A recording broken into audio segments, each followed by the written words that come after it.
Hi, I'm Becca Otis from Five Lines Pottery in Indianapolis, Indiana. And I'm Ryan Durbin from RD Ceramics, located in Southgate, Kentucky. And welcome to Wheel Talk.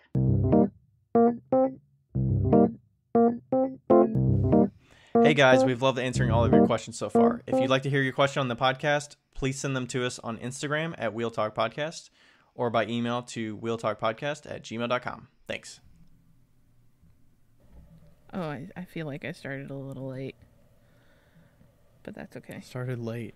I'm good. I got mine right on time. I think I got it right on time. It was just like one of those slow clicks, you know? Yeah. It was a slow click. Anyway, I have Skittles, Sweet Tarts, and Nerd Clusters, which is hilarious because I barely eat any candy at all. And the Sweet Tarts I've touched once. The Skittles I've touched maybe once. And gummy bears. Oh, gummy bears. I've given what half kind of the gummy bag bears? away. Oh, but they're really good too. They're I haven't given half the bag away. They're German gummy bears, and one time my neighbors at a show she was from Austria, and I was like, I have something for you. And so I gave her some of the gummy bears, and she appreciated them. But Okay. yeah. I feel like you were cutting in and out, so I'm going to stop that Skype recording and see if that helps. All right. Yeah, I was talking to you before this, so before we went live, there was like, I need some Nerd Clusters. I'm like hooked. Hooked. So back in the day when I was, I assume you went trick-or-treating and stuff a lot when you were a kid? Medium. We didn't really have neighbors that yes and yes. We'll just say yes. Yeah. Did you live in a neighborhood that had a lot of houses that you could get like a bunch of stuff? No. From what I recall, when I was little, like below 6, yes. But when we moved to Colorado, we lived out in the middle of every house had like an acre. So oh wow, it was yeah, that's not that many very people spread out. Yeah. Okay. So yeah, and the neighborhood was 3 miles long, so we'd have to go in the van. We could walk, gosh. but sometimes when it was really fucking cold, my mom would drive the van and we'd hop out and go out to the door and then come back. That's funny because I never thought. I always think about Halloween in my region of the country, but I've never thought about you have to really adjust to where you're at. So if you're in the Colorado, it's probably not that comfortable at the end of October for Halloween, walking around in outfits and stuff. No, I mean I've done Halloween in the snow. It sucked. Oh my gosh. It's maybe snowed a few times, but I don't remember trick or treating as a kid in snow, but it snowed in the last maybe 3 or 4 years, I think, around here, but okay. Wow, that sucks. Yeah. So I was thinking of trick-or-treating, and just because I was thinking about candy. And we lived in a neighborhood, the houses are right next to each other. You got I'm on a street that's probably got, 30 houses on the street, and it's all, a bunch of squares and rectangles of houses. So they're, you just go up a block and come back and make the loop and all that stuff. So we took pillowcases around as my trick-or-treat bag. Pillowcases, for sure. Yeah, filled it up. And then I, probably when I was, I don't know, 9, 10, and a little older, I had this nightstand next to me, and the bottom drawer was just filled with candy. I would just dump my candy in there. Oh, wow. And I'm crazy about just sugar candy. I still love sugar candy, so that's my go-to. Yeah. And Ryan's mom has the most candy jars of any place, house, residence, old folks home I've ever been to. I'm not saying that. The thing is, I'm including the old folks home because I feel like it's around, and you're oh, I'll have a it. piece of candy. It's all right, these visitors have it. one piece of candy. It's P.S. like you almost Deech, need to... I'm not saying that your house is an... Yeah, P.S. Deech, I'm not saying your house is an old folks home. I'm saying that a lot of old folks homes have candy jars, and yours outnumbers them. Just in the statistics of candy jar to house ratio. Yes. Where some places would have It two is the candy most. dishes. Yours has one for every bedside. 12. One for every couch side. And one for every 3 on the kitchen major counter. Countertops. Buffets. 3 on the buffet. 1 by the front door. Wait, there's 3 on the buffet? There's like a I think there's 2 mint or jar. 3. There's like a Yeah. seasonal hard chocolate jar. So like the red and green M&Ms or something on the Yeah. buffet. I think I counted the last time like I was there. Not the last time, but maybe when we were there. Oh, I think it was like peak Christmas time, and there was 13 in the immediate living room area. It's so impressive. I fucking love it. But I did not grow up in a household like that. Like my dad had like jars of like the Costco size jars of fireballs. Fireball And that was our shots, version like of like a mini. No. Oh, the No, fireball no, candy. like the actual I gotcha. like Oh, the man, fireball those are candy, good. like the round ones. Those are so good. So my dad would have like a Costco sized jar of those like on the top of his bookshelf, and that was like our candy consumption from what I remember, keeping in mind that I don't remember my childhood very much at all. But just candy wasn't like a huge part of our life, you know? So I think Yeah, that's why I fucking don't love like sugar love candy. it. I mean, I do love it, but it's not something that I'll like eat until I die. Yeah. You know? My grandparents Yeah, had you like candy so way every- more than I do.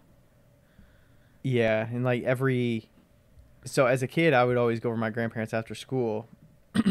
And I would like do go back to the bedroom and like sit on their bed and do my homework on their bed, and then they always had their bedside would have these orange slices, the sugar covered orange slices. Yes. They had those in the jar on the bedside. That I always would snack on every now and then, but he probably still has them. He probably still keeps them. It's like My grandma Dorothy, which is ironic because both of my grandparents' names were Dorothy, but one we called Grandma Dorothy. She always had lemon drops in a jar.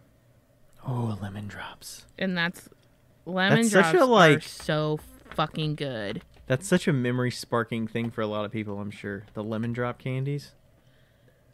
Oh yeah, lemon drops are so good.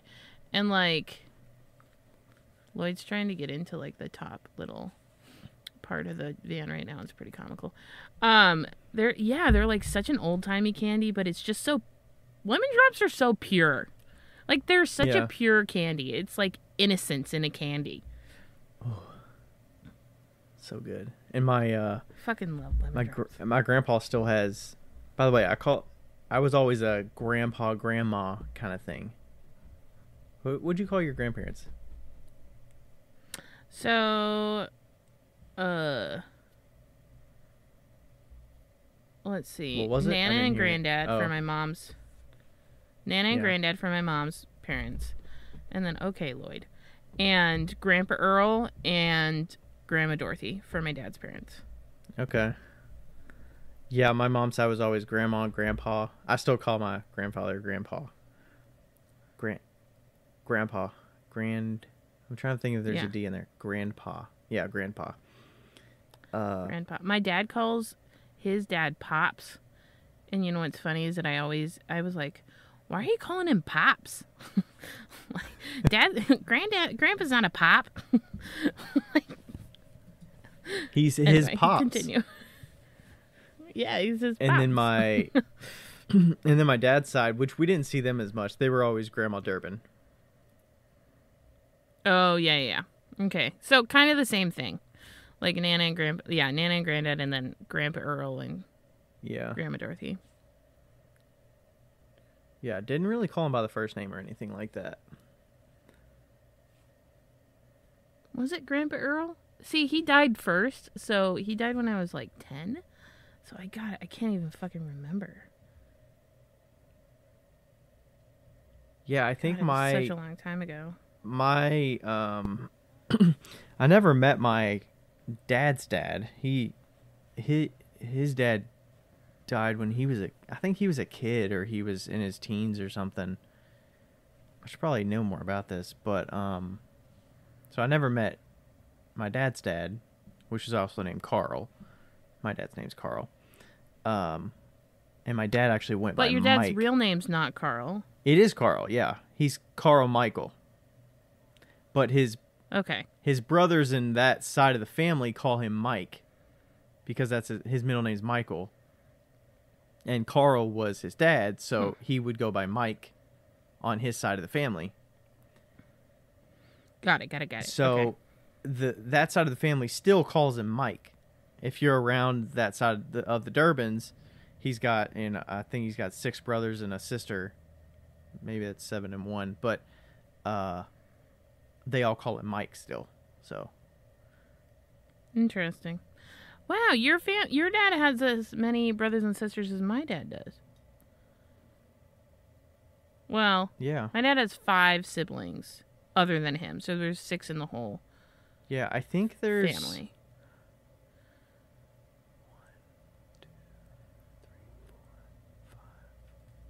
There's at least 5 brothers.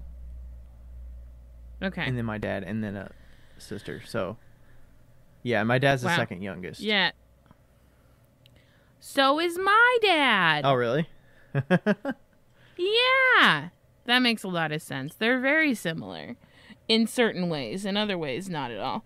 See, I wonder if that's like you hear about that, about like middle child and youngest and oldest. And like, I wonder how much of that is like nature, like that stuff just happens, or is it like we look for similarities because they happen to be, or if there's truly something to that, you know? Yeah, I don't know, because that's interesting. Was your dad's family like in secession? Like in secession. Like how far apart they are? Yeah, like how far apart they were? Ooh. I would say about 4 of them are pretty close in age. Well, the oldest couple are old, like much older though. I think the oldest of my dad's siblings is probably at least 15 years older than him. Okay. But I mean, I think the oldest has passed already. But my dad was born in 1960, so was he 63? Okay, so my dad's family was born, so his oldest sister was like 20 when he was born, maybe 18 when he was born. So oh my gosh, 18? Yeah, so it goes like, it went Judy, Janice, and Jim. Judy, Janice, Jim, and they were all together. And then there was an 8-year gap, and then it was Cliff, Terry, Gary, and Terry's my dad. So like, yeah. So there was, and then Judy actually died before I was even born. And what's crazy about Judy is that Judy was the oldest one, and who would be her grandkids are my age. Wow. Her grandkids. So she's your aunt. Yeah. And her grandkids are the same age as you. Yeah. So holy shit. Yeah, that's a big age difference. So my cousins, Judy's kids are the same age as my dad. Yeah. So like, she was having babies when my dad was like 2. Wow. Yeah, it's Yeah, wild. I mean when there's that wild. big of an age gap. Yeah, it's crazy. And like, my dad grew up in like a really poor, like part of like in Washington on the eastern side, and in Spokane, and like his family was pretty poor, and like, and so like we don't hear a lot of stories because the only time that my dad ever tells stories is when he's around his siblings. But when we do hear the stories, like he went and lived at Judy's house when he was in college, and it's like all these things that like she basically was his mom, like growing up. It's kind of crazy. Mm-hmm. Yeah. And they were But then siblings, but the age gap was so big. Right. And because my dad's mom had schizophrenia, and so she was kind of nutso. I probably shouldn't have said that. I don't know. I mean, like, she did have schizophrenia, but but I mean, like, she was fine. She was divorced from my grandpa, and then I forgot there was another Grandma Gladys, but I never actually hung out with her very much. But, yeah, and so, like, there was a lot of stuff happening, so I think that his, like, older siblings kind of, like, took care of him in a way. So. Okay. Yeah. Yeah, I just remember my dad has stories about when he's growing up, and since he was one of the youngest, he was always, I think they would sleep up in the top of the house, like in the attic part of the house with his youngest brother, and how they never had AC. So, oh yeah, living through that at the young ages, he's like AC all the way. He gets irritated when it's hot out. Like he's like, it's not like AC is like an essential now, where he's like, I'm not doing this thing outside if it's too hot. It's just not worth it, Yeah, for sure. But it's like, okay, like I understand that. I feel like you grew up that way. Yeah. I feel like that's how my mom is. Like, it has to be cold all the time. My dad prefers it to be hot. But, like, my mom grew up in Montana on a farm, and, like, a wheat farm. And, like, I have no idea if they had AC, but it was hot as hell in the summers. So, like, she's like, no, thank you. I'll take the cold. Yeah. Hey, it's guess like, what I did today? What'd you do today? Oh wait, no. You can continue if you want. No, I was thinking, like, what are the this generation's things that people are gonna say that they're like, I had this when I was growing up, and that's gonna be like so outrageous. That is such a essential 30 years from now. Like, I had a house phone growing up. Yeah. A house phone, and like or like I got my first computer, or like I whatever, didn't have this. Yeah. And now they have computers in your pocket and on your wrist. Yeah. Oh, I got a new watch this week, and it's not a computer. It's a digital watch, though. It tells me the time, and it beeps at me every hour. Why does it beep every hour? Is that an accident? No, I think you can, like, set it to be that way. I accidentally set it to be that way, but I'm happy I did, because it, like, beeps. It's like, beep. And it's just like, Big Ben chiming away, but a little Ben. And also, I paid my taxes today.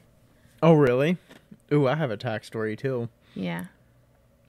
Nice. Ooh, Did let's you hear it. owe a lot? Oh. I owed $4,000. Okay. Yay. Was that what you thought, or less than you thought, more than you thought? Well, it started before I put all my deductions in at $15,000, so I feel lucky.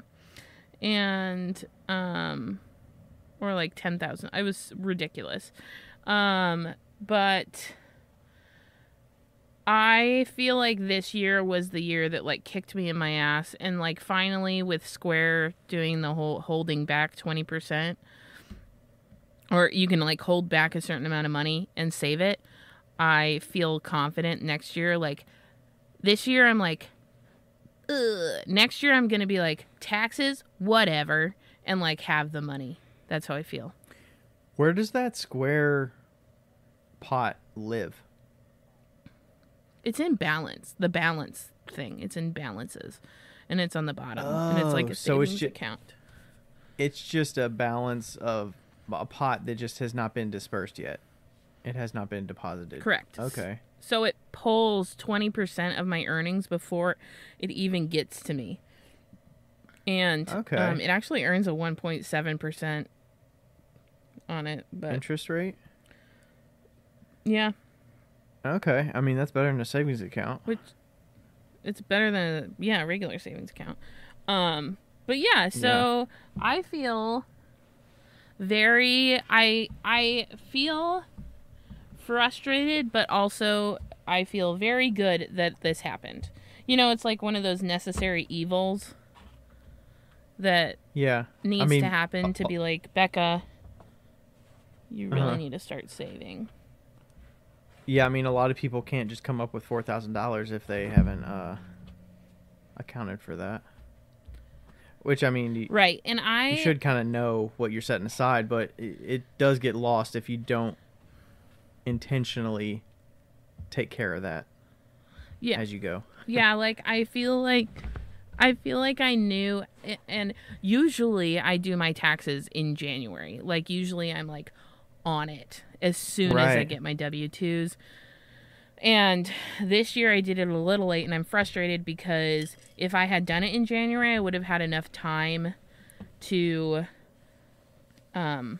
because I didn't save all the money for the taxes because I was irresponsible. I would have had time to like set aside the $4,000. But this time I didn't have the time. So I have $3,000, I think. And so for Indiana taxes, I just paid out of my bank account. But for federal taxes, which was $3,000, I paid with a credit card. And so that gives me, which did add a little bit of a fee, which is a bummer, but it gives me a month to just be like, find the money, you know, and I know I can pay it off at the end of the month. It's not an issue at the end of the month, but.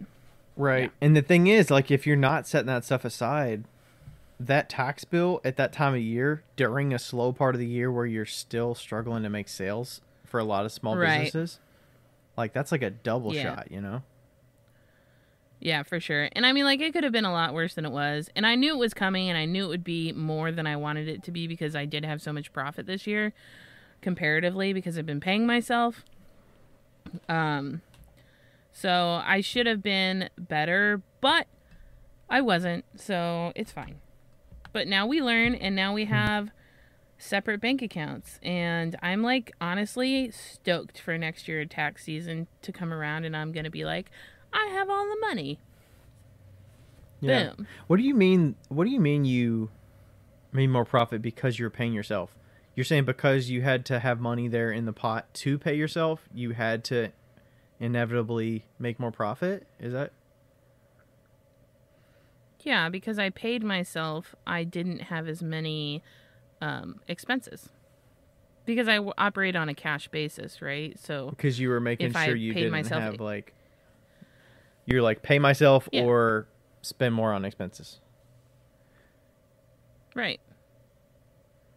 So I like cut down significantly on expenses last year. And this year. Okay. Yeah. What's your tax story? So I went to the tax. They called us and stuff, got it all done. Ours is more complex year after year, just because, you know, we got the W-2s and stuff, but then we've got the business schedule C, and then we've got the investments, which adds its own thing. We've got the house with the interest. I mean, the house stuff isn't minimal. It's just like you give them a form that has the interest that you paid for the year. And then you got the, you know, I think it's property tax bill, and it just accumulates. The investments add some stuff too, because I've got like an Acorns account. Rachel has a Fidelity account. Now she's got a Vanguard account for her IRA. Because now she has to do her own retirement account since she doesn't work a W-2 at a place that has a 401k anymore. So we have to like set that IRA up separately, and then you've got maximums of how much you could put into that. And then I've got all of my 1099s that I get from the pottery stuff. So I get like a teaching one from Baker Hunt, and then a few of the shops that I sell at send me 1099s, and Square sends them, Etsy sends them, and it just adds up. So, anyways, long story short, I overpaid in taxes because Rachel changed jobs and our income was way lower for... Oh, so you overpaid in estimated taxes. Yeah. So, federal, we are getting back $9,000. Shut up. I haven't got money back in like 6 years or something. So it sounds like I grossly fucked up there, but essentially they give you the estimated tax payment, and it's not based on your business income, like profit. It's based on your total income. Yeah. And like what you are going to owe, which includes your W-2, where the money gets taken out automatically based on your taxable income or whatever. And then, you know, any additional income, like the business that doesn't get tax taken out, it's got to like figure out what you owed in taxes last year based on your income. And then this is what it estimates. So if it assumes you're going to make the same amount of money, so you're going to owe the same amount of tax. So even if the business grows and you owe more tax from the business side, but if your W-2 income goes down significantly, you're not going to pay as much there. So your like overall tax that you owe is going to be way less. So that's kind of where we ended up. So and then if my W-2 job like gets a raise, it gets a raise, but the additional tax is taken out because it's like a percentage of my W-2 paycheck. It's taxed at 30%, yeah. So it'll automatically take it out. I don't know if it's 30%, but it's yeah. So anyways, I feel less worried. Well, that's a nice little savings account that the IRS had. Yeah, that is still my money. Yep. So I'm not going to like splurge on it, but I do feel better about buying this mower that we need to buy for the backyard. So that's good. That makes me feel less worried about it. I'm like, okay, I've already picked out the mower. Like I need to just hit the purchase button. But yeah, I obviously I didn't get anything back because I had to pay $4,000, but I didn't pay estimated taxes this last year because I didn't know. Did they require you to? So it's been a whole big thing. So if anybody actually knows the answer to this, let me know. But we've been trying to look it up online. Me and Sarah both have this issue, is that we didn't pay estimated taxes last year, and we're wondering if we get penalized. I had never had to pay estimated taxes beforehand. I think that she might have had to pay at some point. I don't know. But I'm not going to talk about her stuff, but in my particular case, I've never had to pay estimated taxes. I had no idea that I was going to have to pay this year, I guess, at the beginning of the year. So, like, I don't know when I would have, like, I assumed that I was going to be working at Gravesco all year. Mm-hmm. So, like, you know, like, does it, I still don't know if I get a fine or not. Like, I don't know where to... taking your taxes out anyways? Is that what you... Right. So, like, I don't know if I'm going to get fined or if I'm going to get a penalty or whatever. TurboTax didn't tell me I had a penalty. So... Can you, when you're on TurboTax, like, I don't know how this works because we have somebody do it for us, but can you say that you paid estimated payments if you did, and then it'll offset that? Yes. Okay. So I mean, the estimated payments are for your own benefit if you want to estimate a payment, if you're not required to, right? So No, but you are required to do estimated payments. That's Okay. the thing. Like, you will get penalized if you have to pay more than $1,000. But my question is, like, do you get penalized the first year? I think they penalize you by like Because, adding like, interest to the payment until you pay it. So like, let's say you owed 400. I think they start adding interest to that until you pay that $400 balance. Right. So would they have added the interest in, like, May? Or, I mean, not in May, I'm like sure- in April when I had to, like... I mean, the speed at which they do this shit takes forever, so I'm sure you'd get a bill in the mail after if you didn't do something right. Yeah, so I don't know. I don't know what's going to happen. But I'm for sure going to pay my estimated taxes this year, obviously. Okay. Because... So does Turbo... So, like, my tax person gives me a form that says, here's what your estimated tax payment should be for next year for the 4 quarters. Here's your yeah, state, so TurboTax said that my... one. Did they give you that information when you finish your filing? Yes. You have to kind of, like, find it. Oh. I had to find it this time. I remember it popping up at one point, and then I was like, okay. And then I looked it up tonight, and I'm supposed to pay, like, $708 every quarter. Okay. Which I don't think adds up to how much I actually paid, but... That's federal? Yeah. Okay. Yeah, my federal is high. I pay like $4,000 a quarter for my federal. And I mean, it'll be less than that once I whatever the new one number is, but yeah, so that it equals up to like how much I had this next federal one. So I think I'll probably put like 800 in because maybe I'll make more, you know? Yeah. It's like, you know, the tax person's like, hey, if your business is doing better, you're selling more, and you're going to make more profit than last year, like you should up your estimated a little bit just for your own sake so that you don't owe a bigger bill at the end. Yeah. So it's just like estimated taxes has really just thrown me for a loop like this year, and how it really works and how they penalize you and how they find out. Like, it just fucking... I don't get it, but it's fine. I mean, as long, if you're worried about a penalty, just pay a little more if you can afford to, because what's the worst that can happen? You get some money back at the end of the year instead of owing $4,000. Yeah. Well, I paid the $4,000 already. So it's like... Well, I'm saying for the following year. For 2023, if you don't pay enough and estimated, then you're going to owe money. I mean, it might not be $4,000, but it could be like $600 or $1,000 or whatever if you underpay. Right. But for sure. If anybody didn't know, this is not your typical episode. Oh yeah, we probably should have said that.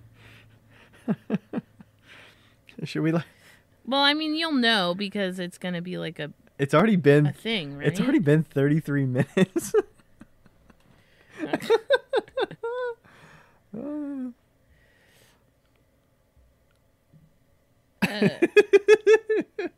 But I mean, like, they'll know, right? Like, it'll say. Yeah, I mean, the title should tell them. Right? I think. I mean, they'll know it's midweek. They'll be like, what the hell's going on? Special announcement episode? Yeah. Oh, I have other news that happened this Yeah. week. Or today, actually. Oh, let's hear it. Okay, so I had a visitor today.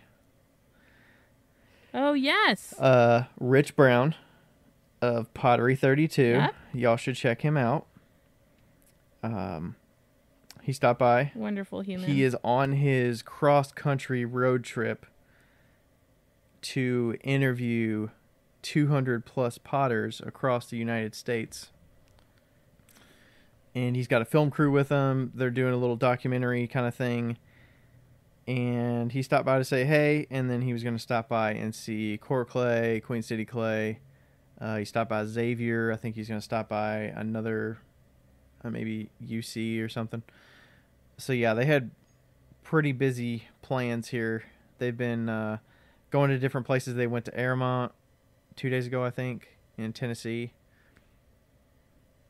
and maybe Penland or something. So yeah, they're kind of on the beginnings of their trip. He just started at the beginning of April, so it's 5 days in from in April right now.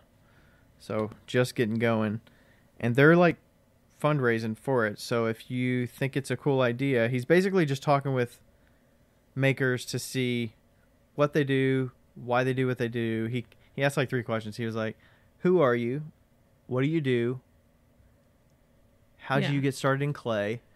And then, I'm forgetting the last question, but it was something about like, how has clay changed you, or, where does clay fit in your life, or something like that.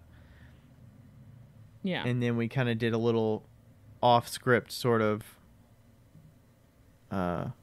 something else, but they kept recording, which was good because it was, I was kind of talking about how I do this on the side actually, and he didn't, or maybe I did say that in the other thing, but kind of talking about how, getting the chance to actually, the community aspect is a lot of kind of what I like in the space where, coming off in Sika, you're on that high of like getting to meet people and talk with people and get outside of your studio and get away from your screen of talking to people. So, and that's kind of what his trip's all about. It's about going to meet people in where they make and why they do what they do. And so if you want to look into that, he's got some crowdfunding things for like giveaways and things, as well as kind of like a Kickstarter where you pay for something, money goes toward it, and then you can get like a mug or something or other things. So you can go to his website, pottery32.com, and look that up. But it was a good time. It was a quick visit. He's got a book schedule, so it was like, a quick 5 or 10 minute interview, but they were over here for 15, 20 minutes or so. Nice. So yeah, that was a good time. We met, I'm trying to remember I don't know if we just met at Insika or if we met before that. Did you meet Rich Brown besides? I hadn't met him before. Okay, I think Insika might have been the first time then. I think I've just crossed paths with acquaintances or other friends of his, and maybe I feel like I've met him, but I haven't. Yeah. So yeah, we met him in Sika, and he was great in the throwing shit talk with Diana and April and Steven. So and I'm trying to see if we can work out, maybe he can come do a workshop for the Clay Alliance here sometime, which would be fun. Just because like, I don't know, and I don't know if you've went to workshops, right? You've went to the Danny Meisinger one. I don't know if you went to any other ones. Yeah, but that's the only one I know. How important when you go to a workshop is the technique and things like that? And this differs for each person. Like learning technique versus hearing somebody speak about their work and themselves. And because I feel like I would go to a workshop for the technique only. Only? So Pretty what if much they're only. like a shitty presenter, but you like the technique they do? Like, obviously you wouldn't know, right? You might not know. Yeah. I don't know. It's hard. It's hard to be like, because I feel like Rich is one of those where, a lot of people can wheel throw and make really clean work, but hearing somebody talk about why they decided to pursue this, like I feel like that's such a like grab. His story is what that is really hard. Cool. If you just think somebody's work looks beautiful. Yeah. Like I don't know. I feel like it's different depending on what you're going for. And I don't know.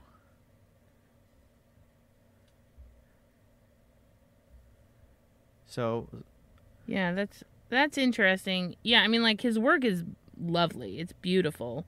Um,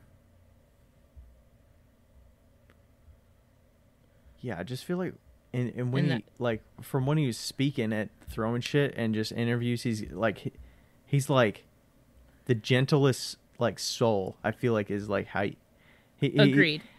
He's super gentle but super commanding, which is what I felt like when he talks. You want to listen Right. to him, you know, and But it's not like authoritative or anything. Even though he's like very No. tall and very like he can get the attention.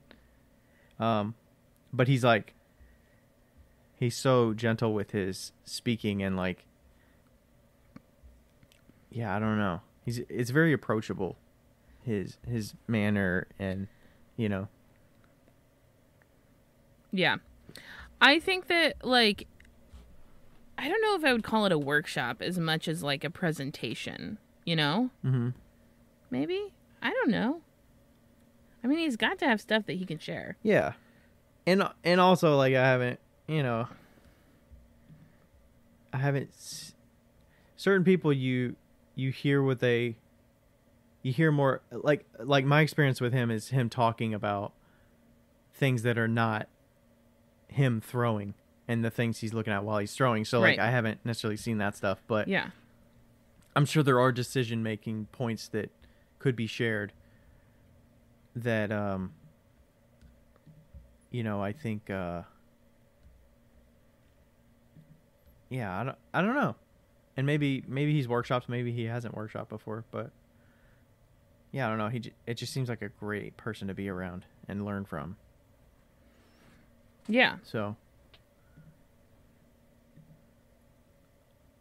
I'm looking sure. forward to this workshop. I'm going out to. Did I tell you officially I'm going out to Isaac's for his Soda Fire thing? Yeah. Yeah, so that's like a Soda Fire build at Isaac's for a weekend with Kevin Kowalski. It's like a electric kiln conversion. So that should be awesome. I mean, Kevin's kind of the king of that electric to soda conversion. I feel like he's done so many of those. And he does all those like workshops and firings with all the different folks to get them interested in soda firing. And it's like super accessible. Being in a electric kiln, you don't have to build a converted electric kiln. So that should be good. 100%. And that'll be the first time I've been to Isaac's. That's going to be crazy. Too, so. Like, yeah, I'm excited for you to go there for sure. And see how that works. Cause I know that's like totally your shtick, you know? Yeah, if I could, What I would month totally is that do a lot of atmospheric firing. It's in beginning of August. I want to say it's the first weekend of August. Okay. Oh, I think I figured out what I'm doing.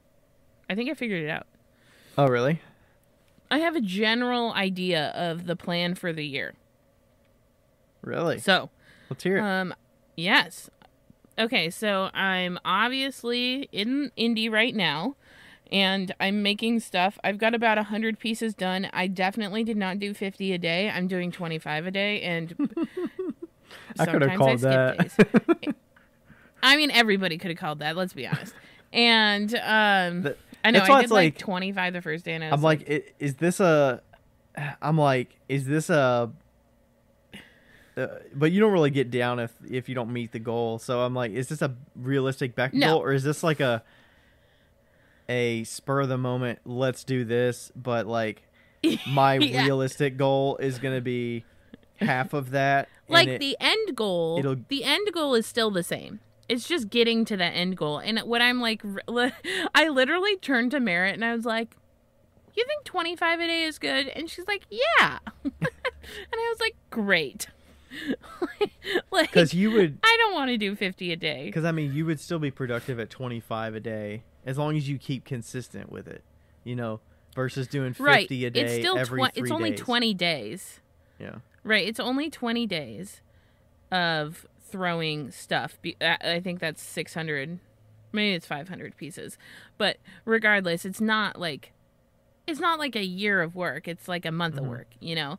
And I don't really have a super hard, like, end date.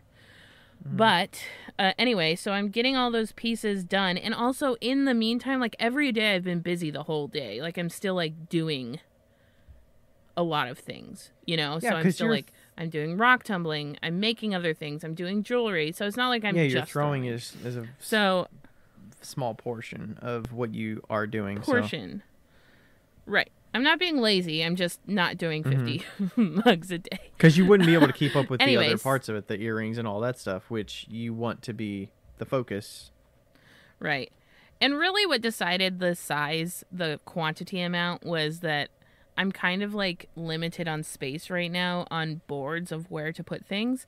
And I can fit 25 exactly in front of my wheel. And then I can let that dry. And then the next day trim those.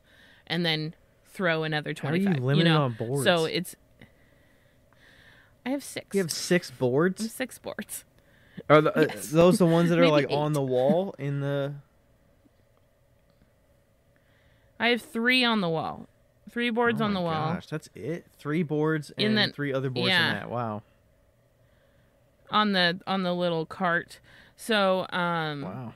I mean, like, I could make room, but we're in the middle of a weird thing right now as far as the studio is concerned. We're in the middle of a transition. Yeah. But, yeah, so anyway, that is all going according to plan. It's all working out quite nicely. I am going to take a week in the next couple of weeks and go down to Memphis because I haven't been down there in a while. And then I've decided that in July is when I want to go. I'm going to go up to the Upper Peninsula of Michigan. Really? You gonna visit Yeah. Julianne, Heidi hell yeah, I am. Fehrenbacher? Well, okay, Heidi's actually in the lower part of Michigan, so I'm going to the upper part of Michigan in late July and August, and then I'd already planned on being with Heidi in July, August, September, and then I'm going to the Beals at the end of September, and then I'll go back down to Memphis, and then we're going to Disneyland, Disney Right. World, for a week. And then I'll come back and I'll probably stay in Memphis for a bit. And then I might come up to Indy just to get my bearings and then head south and west. Okay. Southwest. Do you have That's the Do plan. you have Berea on your calendar if they get back to you and say we want you, or are you going to nix it even if you get in? They haven't gotten back to me. What? I have it on my calendar. I made sure all of this Okay. worked. I was just because I know you were.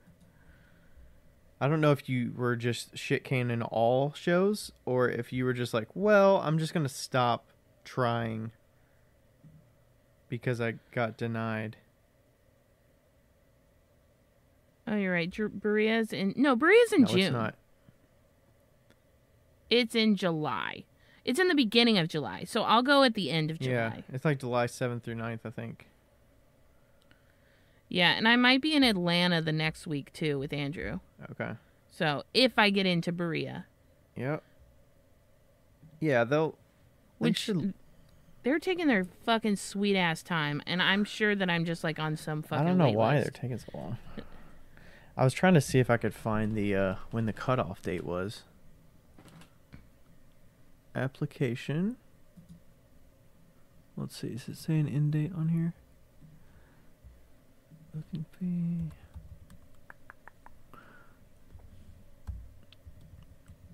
I mean, balance can be paid anytime, but must be paid before June 26th. Juring is done bi-weekly, January through May, with applications considered in the order received. When a medium category is filled, it is then closed. It is possible to be placed on a wait list for closed categories. So maybe you should just email them. Yeah, that was March 10th. I mean, if your application is accepted, you'll be notified to complete more information and return the booth deposit. Total booth fees $300 for 12 by 12 with $150 non-refundable. Due with the register.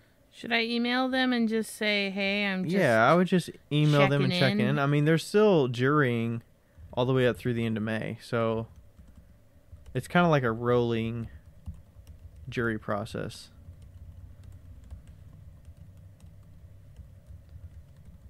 I mean, they're pretty laid back. I feel like they would reply to you tomorrow if you said something. Yeah, just ask them. I don't think they're closed to having, other ceramicists. And I'm sure they have a status on where you're at, so... I mean, if you applied in March, you're, like, right up there in the beginning with, who applied that weren't, like, already past applicants. Like, March is pretty... I feel like pretty early. I don't know. But yeah, I'm sure they'll get back to you and let you know. So that's going to be the main like show you're going to do until Michiana Pottery Tour? Yeah. I don't know what else to do. I mean, like, it's going to be a lot of trial and I don't error. know. So if you're willing to do that, I'm sure you could find some options. But I think that what's happening now is just it's like forcing me to figure out what to do, like how to do it in the van, and I think that's good. Okay. Like do it online. And I was just looking at my Etsy sales for the month, and I feel really good about it. I mean, you have flexibility there that you could put more effort online without, like, obviously the risk is there that you don't know what kind of reward you're going to get, but you also don't know the reward you're going to get with shows that you've never done before. So there's that.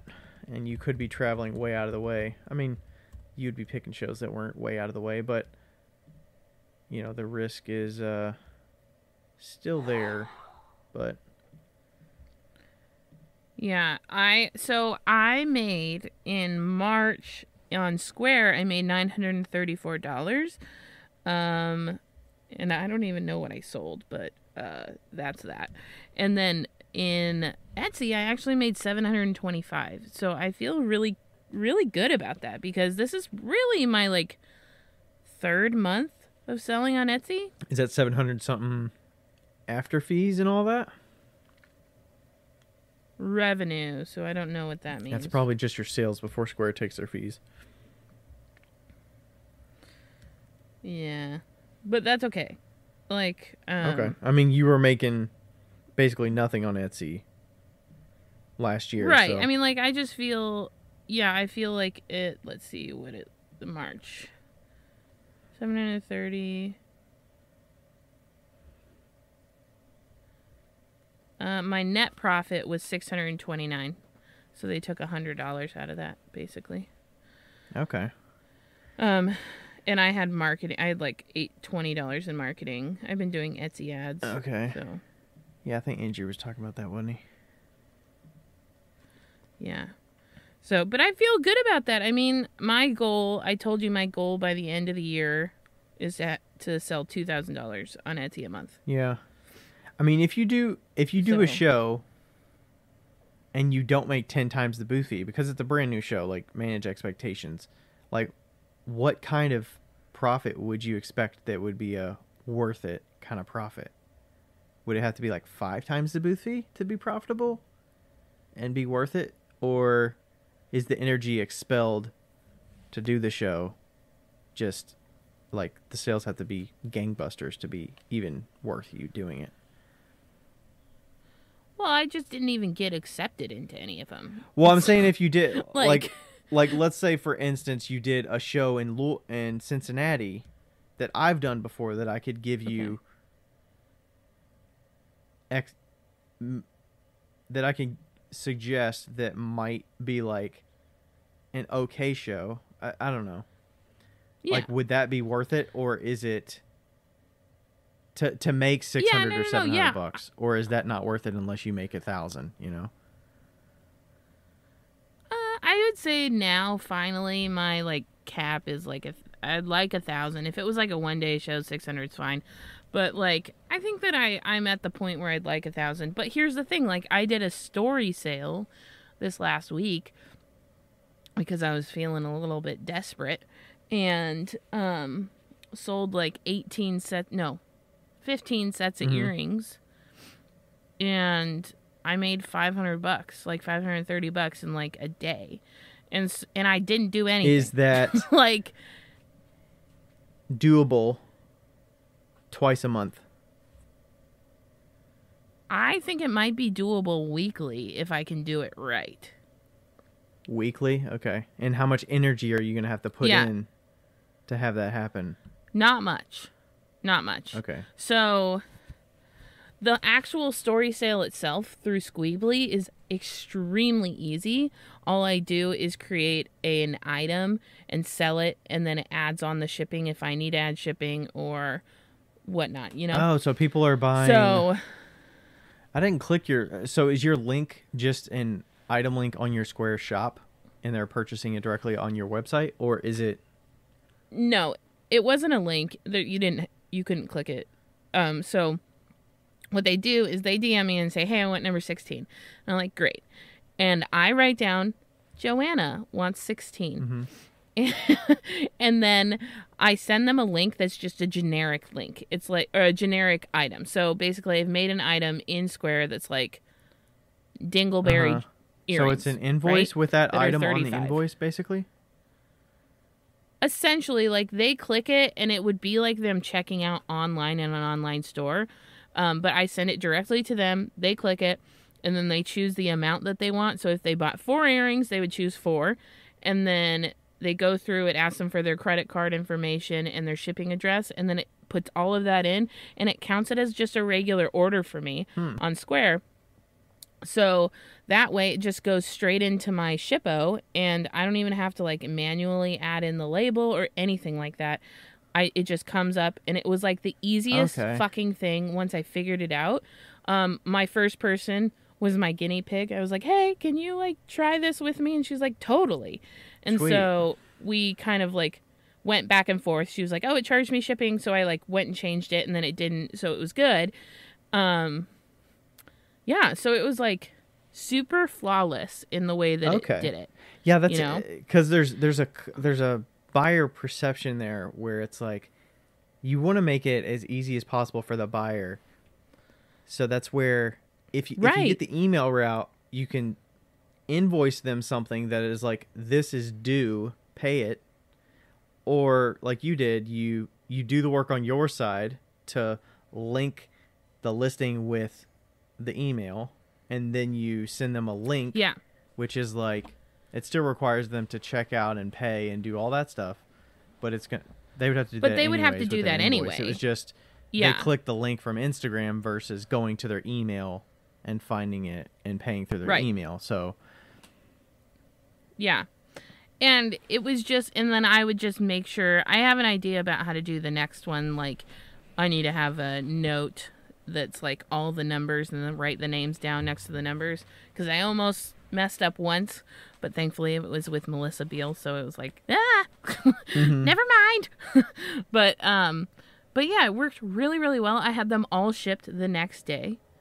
Look at you, next day shipping. I know, next day fucking shipping. Like outside. Never has that happened in the world of Otis. Yeah, that is not a Becca Otis special there. No, that is like, wow. So, so yeah, and I know that the next time I do it, like, I have an idea.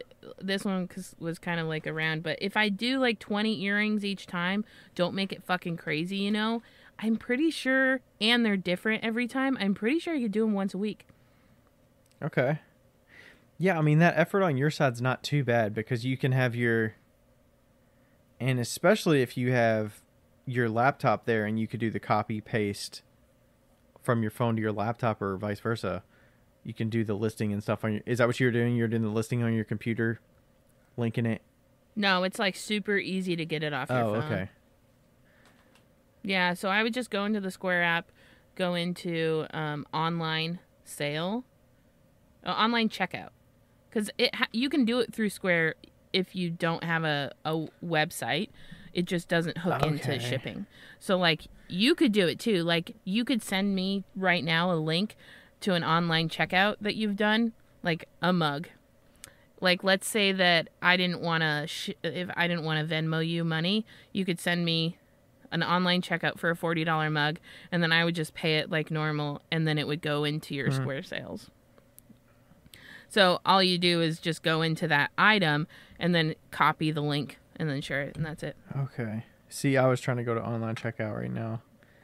It says, unable to connect. Please check your internet connection. Try. Oh, maybe it's because I'm not on Wi-Fi. It says, it was saying that the feature is not available to everybody. Where if that's just me. The feature is not currently available to all users. Please check back later. I probably just haven't had Maybe it it is on, because I have the website or something. For some reason. Yeah. Could not load online checkout. I don't know. Okay.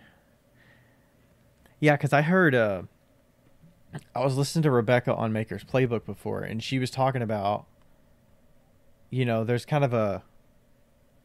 If you make it so easy for the customer, sometimes, like if you put a question box in Instagram and say, give me your email, if all the effort on their side is to give you an email, they don't have to go to your website and then click on something and then fill something out. Like, you do the work on your side to meet them in the middle.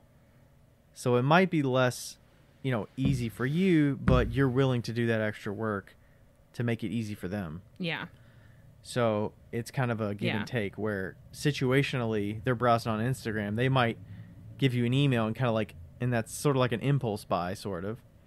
They're willing to do something in the moment, and then you pick up the baton there and kind of like finish off the transaction to make that conversion happen, or the checkout happen. So. For sure. And I really like the idea of like them telling you the number that they want and them not having to go and find the number, because every second that they're like going through your website looking for a number or looking for whatever, they're like second guessing. And there's a potential for distraction. I mean, they could get a phone call in those 2 minutes, right, or they can get their kid could come in the room, or they could something could happen. They could have to go to the bathroom or whatever. Like, something could come up, and that longer time is just delaying them from buying it. So right. And like just saying, hey, I want number 5, and you sending them a link right away is like money in the bag. Did you have people that wouldn't purchase it, and you were like waiting and like, okay, you're second in line for this number, waiting for this person to buy it? I had one person that was like kind of, that's the only time where it's like a give and take, where it's like, oh, this other person wanted 5, but the other person messaged me just now and wanted 5, but the other person hasn't gotten back to me. And one person I was like, hey, she wanted 5, but I'm still checking. And the other lady was like, oh, it's fine, just go with this one instead. And so... Okay.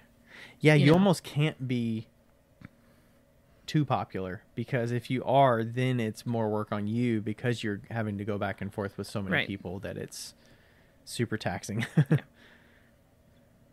Yeah, and I mean, I definitely could put the numbers in, like a variation in, I think, and do like a link. But also, I don't know. Yeah, you'll figure out what's worth it on your side to do and what's not worth it. I mean, if you just put a note in there that say this is number 15 or whatever, and that's all you need, you don't need to split them out and have a photo documenting which one's which.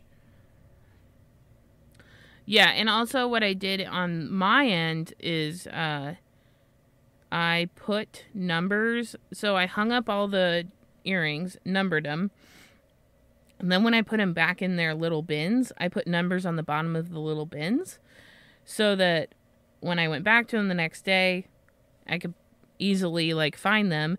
That way I didn't have to go back to a picture. And then I also put numbers on the cards when I put them put them on the actual earring cards. Right. And I put numbers on the cards so that, again, it's just a lot easier. Yeah, it's like double and triple checking. I mean, the worst thing, not the worst thing, but I mean, yeah, you definitely don't want to put something in the mail that's the wrong item to the wrong person or mix up some. For sure. I mean, I'm sure some things like earrings, they could get over that. Like, it wouldn't be that big of a deal, but like, you wouldn't want to mix up boxes of pots or something that you sent to the wrong person. Right. For sure. I don't know that I've done that before, but I might have done that before. I think I've done it at least once, maybe. I've mixed up. I like gave away books to people if they would pay the shipping, and I totally sent the book to the wrong person, and then she had to like forward it. Oh. That you pay was for annoying, the but forwarding postage and stuff too? I did. I did. Yeah. Yeah, I mean, a lot of times you're like, that was my fuck up. Like, I'm just gonna, I gotta bite the bullet. I gotta pay the extra, whatever, One time, Tim Ceramics, I bought a plate from him, and one time he accidentally sent the box that was supposed to go to some gallery. I can't even remember the gallery. He sent it to me, and sent the plate to the gallery. That sounds like a big mix-up. Yeah. Yeah, and so I was like, I got you, Tim. And I like put the return label on it so quick. Was it like a big box? Yeah. It was big. Yeah, it was. Oh not my small. gosh, yeah, that's a label you don't want to mess up. What do you Yeah. think? Big box is XYZ Gallery. Small box, Becca Otis. Like, Right? Yeah. that's why that was one of the man. steps what I was a little nervous about having Rachel pack up boxes, but it's like, it could happen, and it's not the end of the world if some mix-up would happen, but it's it's kind of like, just doing it one at a time is a easy way to just get around that. Oh my gosh. Make it work. I have a quick story about mixing up things. Not really mixing up, but so Sula, the Sula bag, I got one and he sent it to me and I gave him my address, and so I was like waiting for it and kind of like watching, and then I saw that it was supposed to be delivered one day and it said that it was returned to sender, and I was like, what? Why was it returned to sender? And so I went to the post office. They were not super helpful, but he was like, oh yeah, it left. And I was like, okay. And which in reality, I'm pretty sure it was still on the route and they could have just held it, but that's fine, whatever. And so they returned it to sender, and I was like, and I told him, and I was like, please let me pay for shipping, blah blah blah, which he didn't. Nicest guy in the whole world. And I'm assuming I think he's it's a guy. Jason is his name. His name's Alex. I thought it was Alex. Oh gosh, now I feel bad. I'll look it up. Go ahead. Anyway, so then I was like, well, maybe it was my address, blah blah blah blah blah blah. Like maybe it's what I put on there, and I sent it to the studio here, and so then he sent it again, and I also had another package coming in the mail, my new watch, that's really cool, and it was scheduled to come in 2 days ago, and I was like fucking watching it like a hawk, right? Yeah. And I even drove by the mailman while I was coming in to the studio. Yeah. Drove by the motherfucking mailman. He parks in the parking lot across from our studio. And sure as shit, at 10 o'clock or 11 o'clock, I see that it was failed to sender. So I drive to the post office. I talk to the manager, and I'm like, what is going on? And the fucking mailman will not like follow the directions on the door. It basically says like, hit the call box so we can let you in. And he's like, I don't know if he's too lazy. Has he never delivered anything to whatever. that address before? Like, I don't know, but like RJ, my landlord, has had this issue like the entirety of the entire building. Like, the USPS just cannot figure out how to put mail in this building when UPS and FedEx are fine. Like, they're fine. And Amazon's fine too. There's a little door, like there's a doorbell. Just ring the doorbell, somebody comes, you know? And so I was like, dude, you gotta talk to your boy, because like the mail guy is just not fucking doing his job, essentially. But he held the 2 packages for me. I thought I lost it for the first time. I was like, are you fucking kidding me? Twice? Like, twice this bag goes missing? Wow. Like, Can you, it's on like infuriating. USPS, can you go in and have an address and say like I would prefer my mail to be picked up at the post office or something? I don't mean, know. that's probably like a PO box. They probably wouldn't just hold mail for you, but Yeah. Well, I just changed my address to one of my Okay. friends' address. So in the future, I'll just ship it to her house. But it's just stupid. And I don't know. It's just like laziness, I guess. I mean, it could be not laziness, but it feels like it is. Just because I've seen the signs, it's not that hard, you know? yeah, I mean, I imagine imagine living somewhere where packages get like stolen a lot and stuff. That would be this place. That would be this area. If he left it outside, they'd be stolen. 100%. And so, yeah. And it's like just even more, it's, you know, it would be one thing if we were like on his route, like in the middle of his route. But no, he parks his truck across the street in my landlord's parking lot. Like, Yeah. bro. Like, figure it out. Yeah. It's like you're not in a rush because you are parked there and you're sorting through your stuff. Like, I know what I know. But yeah, and Like, if you really had to, you could be like, okay, I'm going to leave my truck, walk to the building, ring, see if somebody can pick it up. If they can't pick it up, then I'm going to put it back in my truck and I'll try again when I return back to my truck after dropping a few things off. Or whatever. I don't know if they walk the neighborhood there or if they just drive in the truck, but Yeah, it's just ridiculous. yeah, luckily, I mean, Crazy. we lived in an apartment building one time, but they had a pretty big box that they like slid Amazon packages inside of, and then they had bigger boxes that they would leave at your Yeah. door outside your apartment room, and there wasn't that many like close to you, so nobody was really like stealing it and stuff. But I mean, they could if they wanted, I guess. But Yeah. whew, Crazy, crazy, crazy. I'm trying to think if there's anything else new mean- going on. Tell us about the drain. Oh, the drain. Tell us about the shower. Okay, so Becca broke our shower. I did not break just kidding. their You- shower. You didn't break the shower. Whoa. I think the past residents broke the shower. Okay, so the shower's clogged. Like, it's the worst draining shower. You know, you're in there for 10 minutes and basement. it's, I don't know, 2 inches deep of water, whatever. It's a stand-up one, so there's a ledge there, Yeah.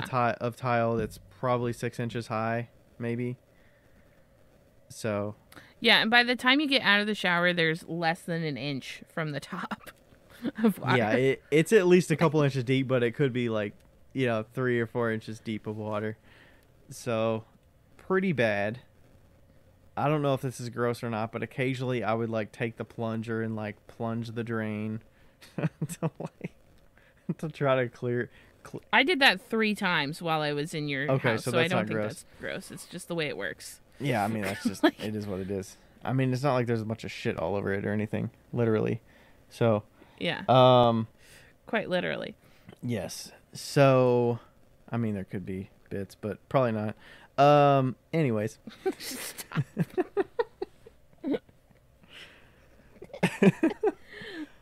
That's what this episode's for. So anyways, it got so bad, and then Becca was here, and she was like, why don't you just pour Drano down the thing? So we got some Drano, dumped the whole thing. I don't know how much was in there. Maybe 36 ounces maybe. Yeah, it was just like the whole bottle of Drano, and then I went in with boiling fucking water and like Yeah, so poured it was it down the drain like 30 minutes later. Yeah, so it was like a let the Drano sit. That thing was steamy as shit. It set off the smoke alarm when you were doing that. Set off the fire alarm. There's no vent in there, so Yeah. that would have helped. But yeah, and then didn't really do anything. Becca left and she was like, "You should probably turn that thing on just to let it run." And I don't know what you said, if you were saying to do that to just flush it out to like let it finish or something. I think I said like maybe in a like tomorrow or something, like run it to see if it like will maybe push the rest of it out. Oh, okay. But... yeah, so that didn't happen. And then I opened the curtain on Sunday maybe, which is, you left like 2 weeks ago. What wasn't it, about 2 weeks ago now? Yeah, so I opened it, 4 or 5 days later. And I look in there, and there's just a bunch of brown stuff in there, all over the. It's not shit. There's not literal shit in there, but, it's just like dirt. So there's a bunch of dirt that backed up. I don't know if it was something with the Drano that forced it to get clogged more, but basically it wouldn't drain at all. And there's a bunch of dirt backed up into the, shower, and I think it had to do with, there's probably some association with how the drain works from the dryer, or the washer dryer, or the drain from the dishwasher maybe, and that caused it to back up into the shower. Somehow there's interesting, because there had to be some excess of water that caused it to back up into the shower. And those are the only kind of appliances that we had running. I think it was the dishwasher, because we did run the dishwasher that one morning after I like cleaned it out, and I was like, okay, well, let's like clean some of this crap out of here and throw it away and like sponge it and all that stuff. And then the next day we were in the dishwasher in the morning, and it had backed up when I looked at it at lunchtime. So I was like, we just cleaned all of this, and it looks so I think that's what it was. But so it was basically topsoil. Yeah, that at was the end of the day, it was topsoil. topsoil. And the reason we think it was topsoil is because when we bought the house, I think there was an issue with drainage, and they had photos of the shower floor with crap all over it in the like listing photos, or some other photos that we saw, or when we saw the shower when we came and visited. And we were like, can we get a plumber to check this out? And he checked it out, and he said, oh, they put dirt down there, and it's fine, like it's draining. But basically he didn't like declog it. He just was like, does it drain a little bit? And it did drain a little bit, but it was like nothing. That'll be $700. So we think they were growing pot in the basement, because there was some bulbs that were like growing bulbs, and there were some strung up wire and stuff in this one area of the basement, tucked away in my studio by the kilns and stuff. And there was like bed sheets on the windows and all this stuff. So anyways, we think that they dumped the dirt in the drain of the shower. That's ridiculous.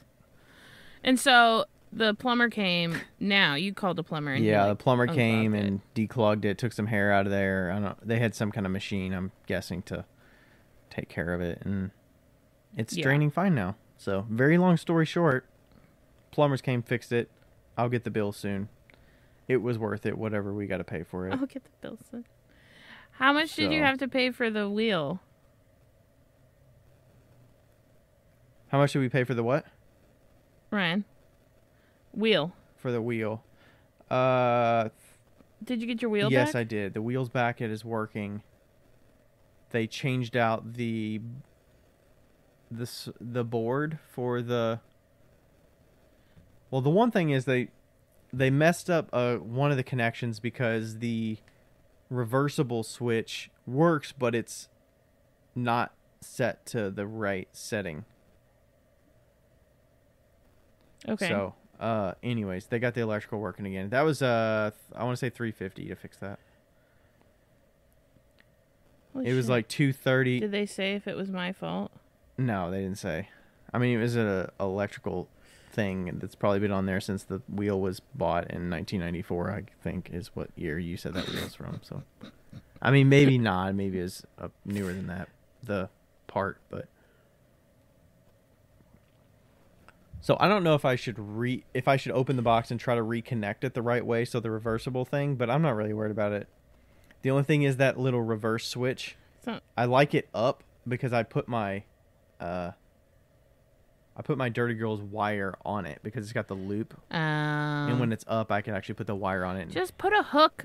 I did. Just put a command hook on the side. I did. I put a binder clip and flipped the little one side up so I can just loop the thing on the clip. It's nice to have something convenient there because those wires, you can't really like put them anywhere. I feel like wires are always a little bit. There's not an easy way to put them somewhere without them flopping around and falling on the floor and stuff. Yeah, I always have to jerry rig a little command hook or a clip or whatever. Yeah. Yep. For sure. So yeah, that's back in business. We should probably stop talking. Shower's back in business. Everything's back in business. Just got to get that new kiln hooked up. Have not done that yet. Kind of dreading that. Yeah. Not so much the moving it in there. It's the, like, something is not going to work when I hook it. Not going to work, but, like, I'm going to have to rehook up the vent stuff. So I'm like, is it going to attach right? Am I going to need to get something else to attach to make it work with the mount that's on there and stuff? It's going to be and great. Yeah. So. It'll be fine. It's not rocket science. Yeah. You're smarter. They're just as smart as a rocket scientist, so you're fine. You know. And then I got to figure out where to put the other kiln, and sell the other kiln. Take it to Isaac's and turn it into a soda. No. Turn a kiln like that with an electronic controller to a soda kiln? No. It's not in that bad a shape. Somebody can get some great use out of it. It's in pretty bad shape, but it is not in bad shape. We've got a kiln upstairs, and oh my god, it's one that Dusty left. Fucking Dusty. It's one that Dusty left, and it barely worked when he was here, and he just like left it in the back room, and I'm like, thanks a heap, Dusty. And so I looked at it. We finally got the back room a little bit under control, and I took the lid off, and I was like, this needs to go straight to the trash. Like, it's an old Paragon, but it's got an electronic controller, but it's just like it needs to be trashed. Was it a Franken kiln? I don't know. But it's a weird ass kiln. Like, the lower part of the kiln, like okay, you know how they're usually in 3 sections? Mm-hmm. The top ring is a top ring. It's fine, whatever. And then the bottom 2 are single body, and the base is included in that single body. So it's like a single body most of the way. Ooh. And then just a ring on the top. And I don't know if that's how it was supposed to be. I don't even think the kiln can go to cone 6. I'm pretty sure it can go to, like, not even bisque. I was going to say, that seems like that kiln is being overworked to fit a bigger piece that it should not be. It needs to go in the trash, is what it needs. Like, it's... Or have somebody come get it. Like, I know hey, that I like to kiln, throw come things get away, it. but... I don't even want to bestow that nightmare onto anybody, honestly. Like, Maybe they want to convert it. I'm just Maybe they want to make it a raku kiln. because I know somebody that can use the lid, and that's worth more than the kiln. Okay. So, Did you see at Queen City Clay they have kiln bodies that are just planters? yeah. It's just a big Yeah. plant. I think they have I think plant they have pots those inside them, but it's literally Yeah, just an I old think kiln that, body shell, like the metal shell with planters inside. Yeah, the tilted kiln has those too. They're like smaller ones, but yeah. Yeah.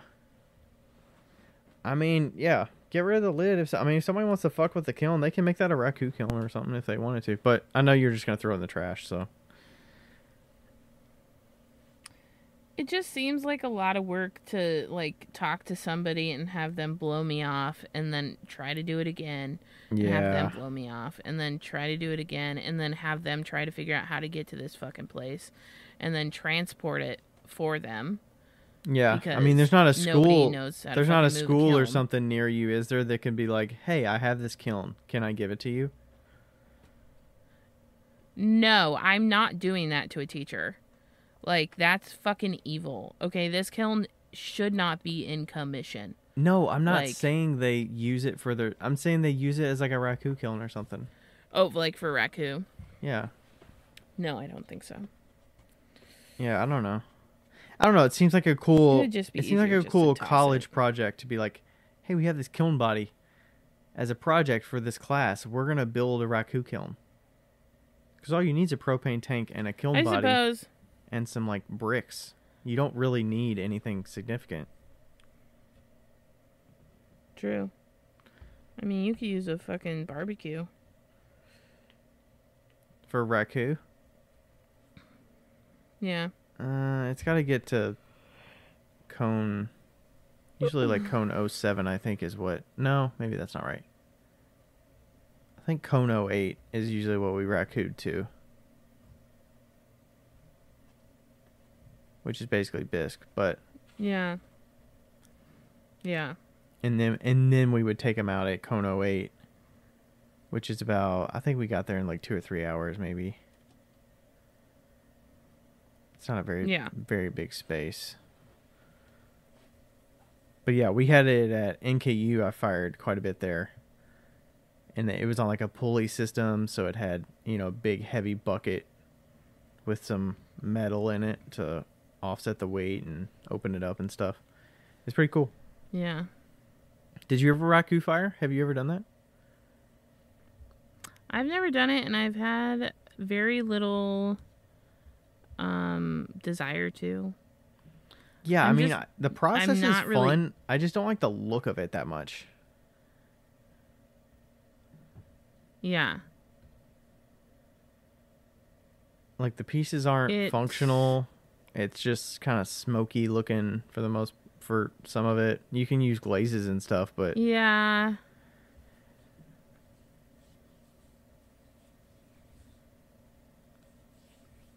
Yeah, I don't know. Yeah, it's neither here nor there for me. I'm sure I would have fun doing it, but also I feel like one of those people that's just like, meh, meh, smash, smash. yeah, I mean, do you have, like, if you were experimenting, and maybe this is just like, what's an experimental technique that you wish you have tried or would try and be like, okay, like I'm really interested in doing that? I would like to do a wood firing. I've actually never done a wood firing. I've done a charcoal firing, but I've never done a wood firing. Charcoal firing, is that like a barrel firing?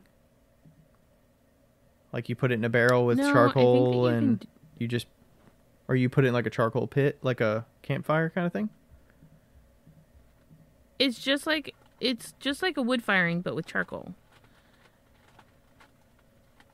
Did you load like a kiln?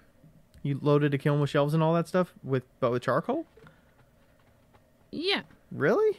But like you like put the charcoal in. God, it was such a long time ago. I was in college. That doesn't sound efficient at all. I am trying.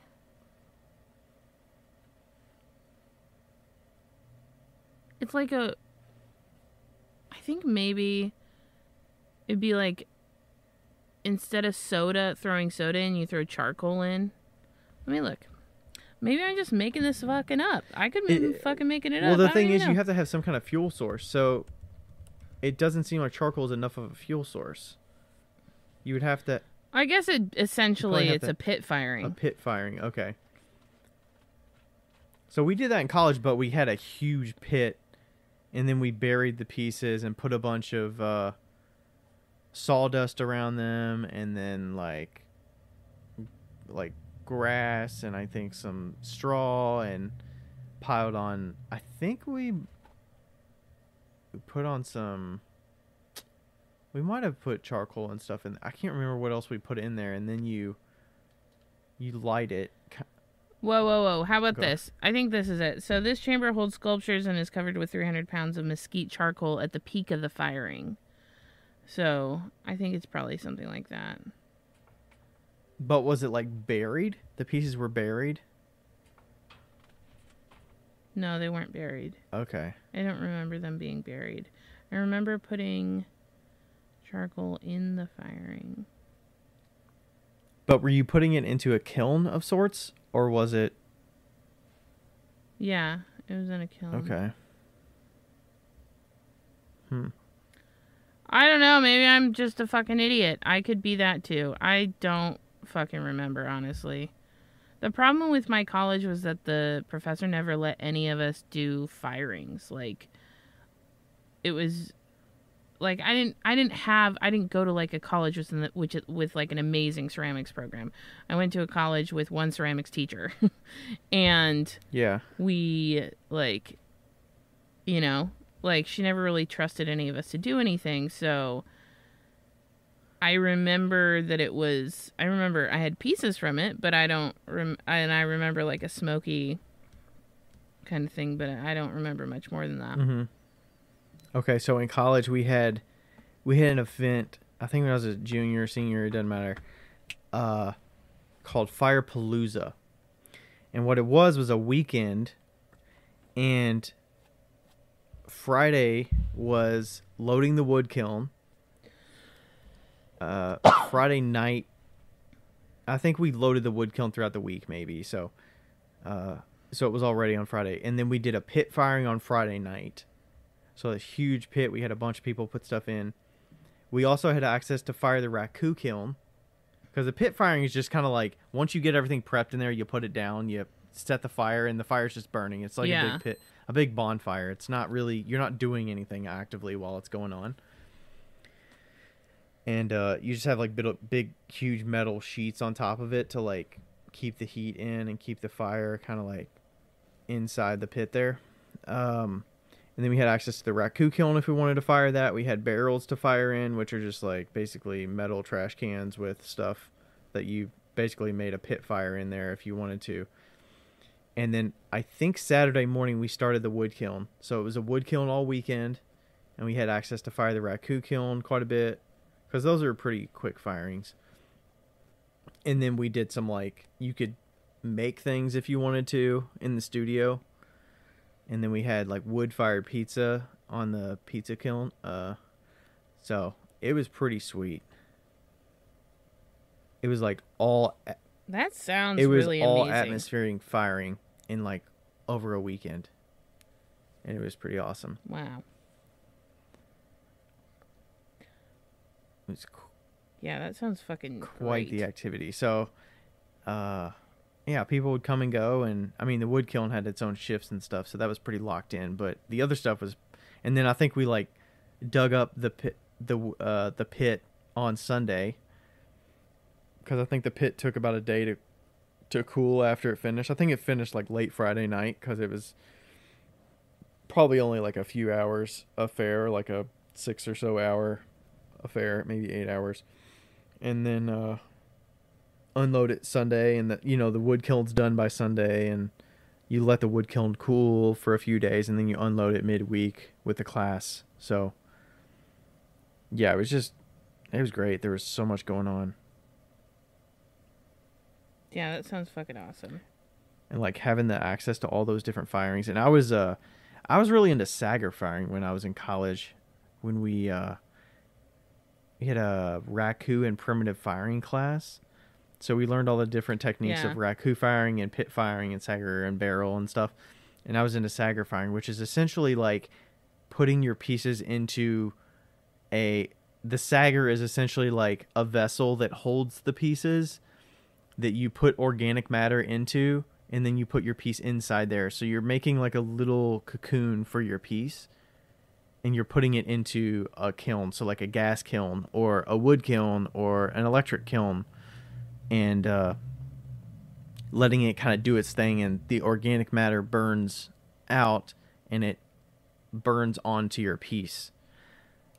So like the organic Yeah. matter could be a bunch of like fruit. Like I put a bunch of like blueberries in there, and I did a bunch of experiments with different materials like jelly and mustard and ketchup, and threw some bacon in there and some different things to add different effects to see what results I would get out of it, like hot sauce and all different things. So and a lot of people put you'll sprinkle like, materials like copper carbonate or probably not copper carbonate, but like cobalt carbonate. Actually, no, sorry. Copper carbonate is what I meant to say. Yeah, copper carbonate. So it's like the green stuff, and then you sprinkle like red iron oxide on stuff, and put a bunch of orange peels and banana peels, and I think I put like broccoli in there. Put all kinds of shit in there. And we actually did it in high school too. My teacher made jars. So like, I think he bisque fired jars. Maybe he full fired them. But you would he made jars that you could fit pieces inside of. So the jar essentially was a Sager, and the jar's completely closed. So it, all the organic material doesn't burn and like float around inside an electric kiln, because that's all we had at the school was electric kiln. So you put that jar that's covered, all the organic matter's inside there, and then you just put that in the electric kiln and fire it. And then when you get it out, you uncover it. There's a bunch of little like flecks of whatever left in there maybe, but your piece is left, and then you can see all the different colors that came off of what you put in there. And it's really neat how the effects you get. It's still not a functional thing, but I'm like way more interested in the looks of that versus a raku, which is very smoke heavy look.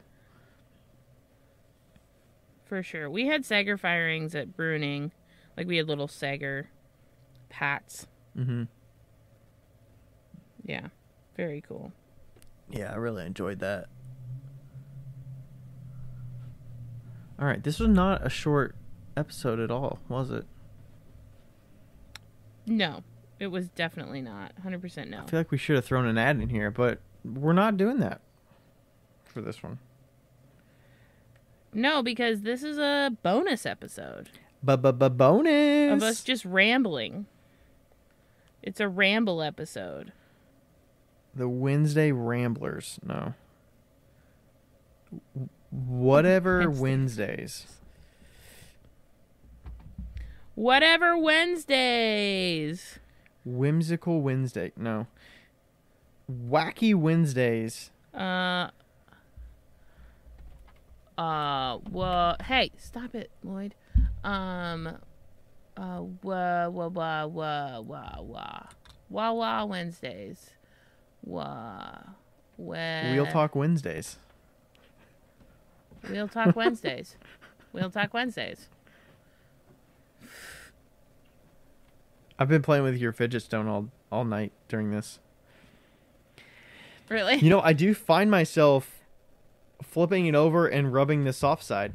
Like, I know. There's the different color dots on this one, and I find myself rubbing the dot that sticks up the highest. It's like the subtlest bubble that's higher, but I find myself doing that and kind of like picking at it like I'm trying to pop it off with my fingernail. the biggest one. Yeah. And then I find myself flipping it over and just rubbing the soft side. Yeah. That's why I was like, okay, so definitely the textured clays didn't get as soft as I wanted them to. Like the smoother clays definitely like are a lot easier to tumble. So I'll probably stick with smooth clays for the most part. How much did you? Because you had to tumble the speckled ones even longer too. So like if you did a day on the soft clay and you did a day on the other, like a day and a half or 2 days on the other one, like what's the difference to get to this similar smoothness? Well, I've just been like keeping the soft clay with the rough clay, but the like because I don't care that much, but it's been taking 2 days to get the first roughness off, and then I think it'll take another 2 days. Do you have harder grit that you could throw in there with the speckled clay to speed it up a little bit? No, but it's only this batch. Like the next clays aren't gonna be rough, you know. So I'm not worried about it. Like it's whatever. But what I am excited about is that I'm gonna like. So I haven't been, as you know, I'm not really a recycler, but I was like, well, it kind of makes sense for me to just recycle. I've been keeping my spare trimmings and stuff in a bucket just like you do. Just a 1 gallon bucket. Because I was like, that makes sense. And so I was like, well, it makes sense just to dry it out and then make that crappy, shitty, like, no wedge clay into fidget stones. Yeah, that's perfect reclaimed clay. Yeah, why are you going to use fresh clay out of a a bag for that? Unless you're worried about the softness of it, but you don't really care because you're just trying to get it out of the extruder. Which you're not. No, I don't fucking care. And like, so and when you tumble the bisqueware through the rock tumbler the first day, it like takes every imperfection away. So, but what's really fun is the last one that I reclaimed with. I had a bunch of little crumbles of colored underglaze that was dry, and I sprinkled it all over the top. So the next fidget stones might have some rainbow sprinkles sprinkle it in on them. the top after you like shot them out of the extruder, or no, I like mixed them in a little bit. Oh, so it's I just, gotcha. Like, mixed okay, in. because you were asking so me we'll to save my underglaze trimmings, which I have like 3 gallons of them that I've done nothing with. Yeah, I just want to see what it looks like if I can just like, you know, not really wedge them in, just kind of incorporate them in if it would look cool, you know? So, figured I'd do that. Yeah, that's cool. I mean, I'm sure I was thinking about the contrasting of like if you were to have a semi-darker clay and you'd have the trimmings that are mostly white with the underglaze, but the that where you get some like marbling clay effect, but you'd also get some colors in there. Yeah. And I'm going to be using obsidian pretty soon, so with that I should have, you know. I feel like if the clay looks that interesting, you might not even need dots on, or maybe you just let the one side be the cool side, but yeah. Yeah, and also what's great about it is that it's quite literally a no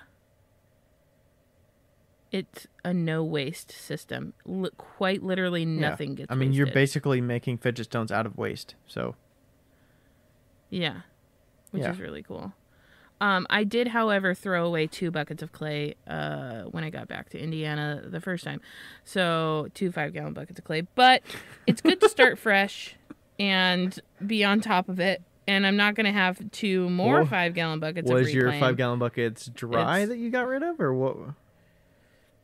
Yeah, I mean, they were dry enough. So, yeah. Did you wish you would have come to this realization of or... Okay. Absolutely not. Nope. Mm-mm. No, I feel like you would never regret throwing away clay. I don't. And what I like is having a fresh start and a plan. And when there's already 10 gallons of clay that I haven't used and I have to like work myself through that, I don't like that. Mm-hmm. Like, no. But that's like, I'd rather just throw it away. yeah, I feel like managing it within a gallon bucket, you can get fidget stones out of that and not feel like you're drowning in clay. Right. Exactly. Like, You did, and you, fuck, I mean, you girl. did tend to produce more slop than I do. Because you recycle your water a lot more. Like, you refresh your water a lot more. Yeah. So, I don't know if you're incorporating that into your slop. Or if that's I am. separate from the reclaimed clay you're talking about. Yeah, I am. And so, like, yeah, it's just, having a 1 gallon bucket is just so manageable. You know, when it gets really full, you just put it on the fucking plaster slab and there you go. So, but it did take 3 days to dry out because it's so goddamn humid here. Well, yeah, I mean, plus you got... It's fine. So even if you just go with your throwing water in your trimmings, I mean, your cups are probably not... You probably don't have a lot of scrap from throwing those. No, it's just the trimmings, like trimming off. Yeah. Okay. So, yeah, but that's what was good about these. I finally got some. I've been getting some pretty consistent fidget stone orders. I've been doing videos with me making fidget stones, so people are buying them. So, and Lloyd is quite literally going fucking nuts in front of me. So that's what that noise is. Do you get like? Have you got any like pretty close up, like almost ridiculously close up as you're putting dots on? No, I should do that. That would be pretty cool. I mean, it would be kind of simple, but it would at least... It'd be very satisfying. Yeah, I should do that. Maybe I'll have Merritt help me with that. She could get like up close, you know? But yeah, those dark speckled ones that you showed were pretty awesome looking. I was expecting them with some... Wow. Did you do some with like a... I feel like a yellow would look nice on there, or... I did orange on them, so we'll see how they turn out. We'll see tomorrow. But, I mean, I haven't, like, tumbled all of them yet. They're in the tumbler right now, so... Okay.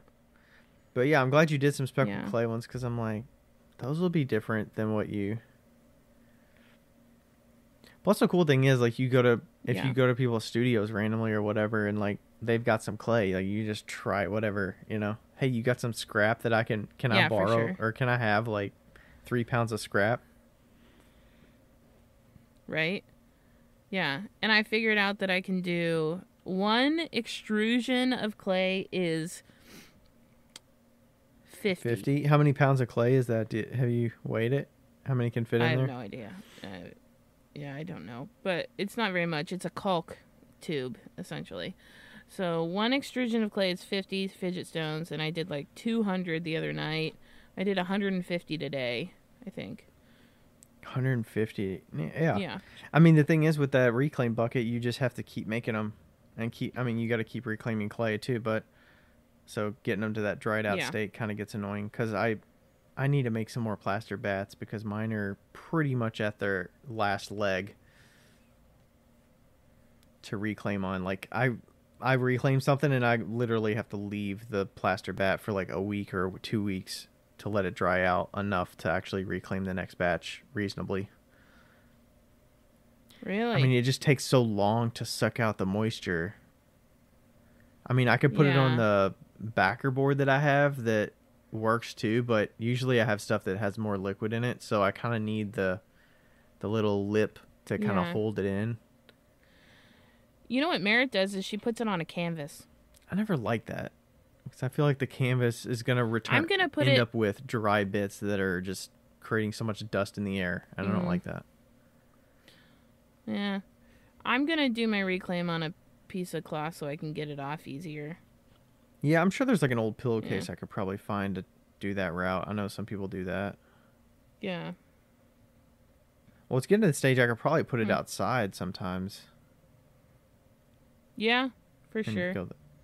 You could also put your plaster bat on a wire board, like a wire Yeah. shelf I mean, mine of some Mine sort. are Like always sitting on top of kiln posts. I have kiln posts on their side, so it's elevated about 2 inches off the Okay. table. Nice. I mean, it's against Yeah. the wall, so it's not getting airflow completely all the way around, but it gets Yeah. top and bottom airflow, so that helps. But Yeah. yeah, I don't know. I just need to make a couple more Yep. for damp boxes. I need to just do it. Yeah, I mean, might as well, right? Might as well just get it done. All right, we went all over the place. This will be interesting to write a description for. I'll probably just keep it short and sweet. Just be like, We talk about shit in showers. and showers. Not both. Not both. All right. All I'll right, talk to thanks you everybody later. for listening. We'll catch you next time. Okay, bye.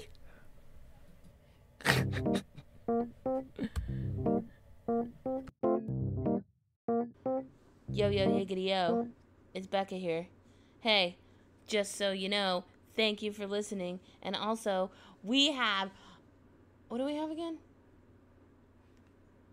A Patreon. We have a Patreon that you should go, and if you want to donate to, you could donate to it. If you don't, that's cool too. But just Google Wheel Talk Podcast Patreon. Don't do the other one, because there is a Wheel Talk on Patreon, but it's not us. So make sure you get the right one. It's in the show notes. And also, leave us a review because they're fun to read. Okay, bye!